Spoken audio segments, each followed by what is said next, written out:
Que a graça bendita do nosso Senhor Jesus seja contigo, meu irmão. Nós vamos hoje para o nosso devocional, iniciando esta semana, com a leitura aqui em 1 Coríntios capítulo 9, do versículo 9 até o versículo 14. Nós faremos hoje um pouquinho diferente o nosso devocional. Nós sempre seguimos aqui este Altar da Família, um livro que você encontra aí à disposição com os irmãos da editora A Mensagem. E o conteúdo de hoje, ele é um pouco contraditório na visão de muitas pessoas, então vamos procurá-lo, deixá-lo na íntegra aqui, para que você compreenda melhor qual é a fé que nós seguimos aqui. Eu sei que isto entra em dificuldade com muitas linhas de pensamentos e de ensinamentos do meio religioso, mas o que cremos está pautado exclusivamente na Bíblia Sagrada. Então vamos para 1 Coríntios 9, versículos 9 ao 14. Porque na lei de Moisés está escrito: não atarás a boca ao boi que trilha o grão. Porventura tem Deus cuidado dos bois? Ou não o diz certamente por nós?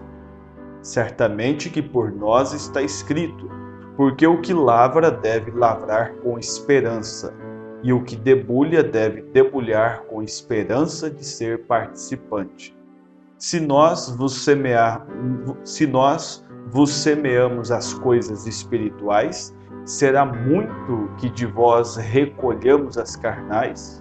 Se outras participam deste poder sobre vós, por que não e mais justamente nós? Mas nós não usamos deste direito, antes suportamos tudo para não pormos impedimento algum ao Evangelho de Cristo. Não sabeis vós que os que administram o que é sagrado comem do que é do templo? E que os que de contínuo estão junto ao altar participam do altar? Assim ordenou também o Senhor aos que anunciam o Evangelho que vivam do Evangelho. Muito bem, esta é a nossa leitura bíblica de hoje e sempre fazemos também uma parte aqui de uma mensagem, trecho de uma mensagem. Desta feita faremos da mensagem Perguntas e Respostas, que foi pregada pelo irmão Brano no dia 15 de outubro de 1961. Nesta mensagem ele começou dizendo assim: alguém perguntou para ele, foi-lhe feita uma pergunta, que é uma pergunta que é de dúvida de muitas pessoas, gera uma dúvida em muitas pessoas. E foi dito a ele: irmão Brana, seria errado usar os dízimos como fundo para a construção da igreja? Bem, agora aqui está uma coisa melindrosa para a igreja. Todo assunto que envolve dízimos, envolve oferta, ele gera para muitas pessoas, eu creio que para aqueles que já têm a compreensão, isto é fácil de entender, mas para aqueles que aí talvez estejam chegando, conhecendo, é sempre um ponto difícil. Vemos no meio religioso tantas pessoas abusando da fé das demais, explorando certos pontos bíblicos e fazendo disso realmente uma cobrança, de uma forma até muitas vezes, infelizmente, muitas vezes até criminosa. Mas esta é a visão que temos aqui. Eu gostaria que você se atentasse a ouvir bem mesmo. Nós vamos deixar aqui segundo as palavras do irmão Brana para que fique mais claro. Então ele diz: bem, agora aqui está uma coisa melindrosa para a igreja. Não, corretamente os dízimos têm que ir para o ministro. Na Bíblia eles tinham uma caixa que colocavam à porta no Antigo Testamento, quando na edificação, quando ia fazer uma edificação, então uma caixa era posta ali na porta. Esta caixa servia de fundo onde as pessoas depositavam ali para se fazer as reparações separados. Tinha um dízimo, tinha a caixa separada. Vocês já leram isto muitas vezes no Antigo Testamento.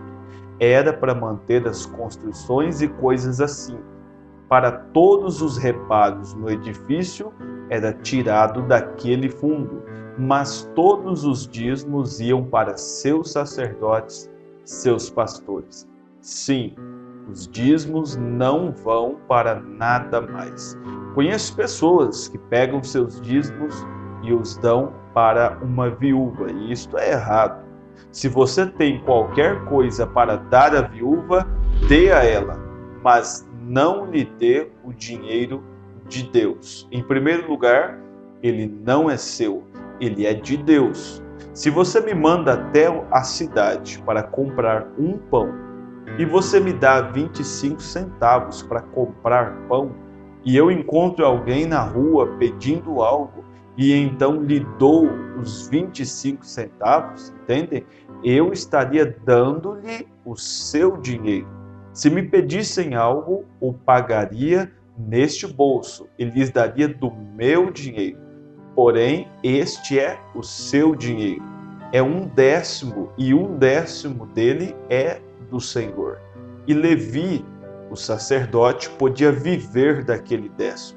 A 10ª parte é o dízimo que é para ser trazido para a casa do tesouro, com uma promessa de Deus de abençoar ao fazê-lo. Como uma prova, ele disse: se não crês, fazei prova de mim mesmo, e veja se não o farei. Entendem? Isto é certo. Os dízimos vão para a igreja, para o pastor viver deles e assim por diante. E então os fundos para a construção e coisas assim são fundos completamente separados. Agora, isto é escriturístico. São coisas diferentes, né? Como eu disse, é um assunto, eu creio que até mesmo para os próprios pastores, às vezes abordar é um assunto um pouco complicado, mas eu espero que essa leitura te ajude um pouco a compreender o que é isso. Nós cremos que quando você entrega seus dízimos à igreja, você não está entregando para o pastor, você está entregando a Deus. E então Deus dirigiu isso pela Bíblia, que aquilo ficasse sobre a responsabilidade do sacerdote, do ministro. Agora, esse ministro tem consciência do que ele está fazendo. Ele não pode usar aquilo para fazer aí coisas atrozes, né, que ferem. Creio que cada um tem a sua consciência no lugar. O papel do membro, nós temos dito, é trazer o seu dízimo e entregar. O que o pastor fará dali para frente com ele, ele terá que dar conta disso um dia. De cada dízimo que passou em suas mãos, ele vai ter que prestar contas diante de Deus um dia por causa disso. Vemos pessoas aí dentro do mundo religioso fazendo isso e aquilo. Não se escandalize com isso. Cumpra com o teu papel, faça o que a Bíblia tem lhe pedido e descanse. O que vai ser feito dali em diante, o próprio Deus cobrará isto, né? Se isso está fora do seu devido lugar. Amém? Espero que isso te ajude neste começo de semana. Talvez você não seja ainda um dizimista, talvez você já foi um dizimista um dia, está parado aí na tua cidade, no teu lugar, dizime aí ao teu pastor, volte a fazer essa bênção chegar aí na tua casa. Amém? Vamos orar, querido Deus e eterno Pai, que o Senhor tome conta, Senhor, destes que nos ouvem nesse instante, abrindo-lhes o entendimento, fazendo com que compreendam, Senhor, este assunto, que é um assunto também essencial na vida cristã, Senhor. Como o Senhor tem nos ensinado pela Bíblia, ó Deus, nós estamos em falha quando não cumprimos esses princípios, quando não ofertamos em Tua casa, quando não trazemos os nossos dízimos. Pai, assim sendo, queremos estar de acordo com toda a Tua vontade, crendo em Tua palavra e executando o que a Tua palavra tem nos ensinado em todas as partes, Senhor. Não só nisto, não somente neste assunto, mas em todos os demais assuntos. Ajude-nos a ter o equilíbrio, ajude-nos a chegar nesta posição.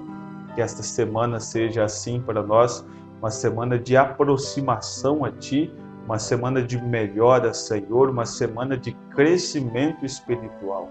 Em nome de Jesus Cristo te pedimos isto. Amém, Senhor. Amém.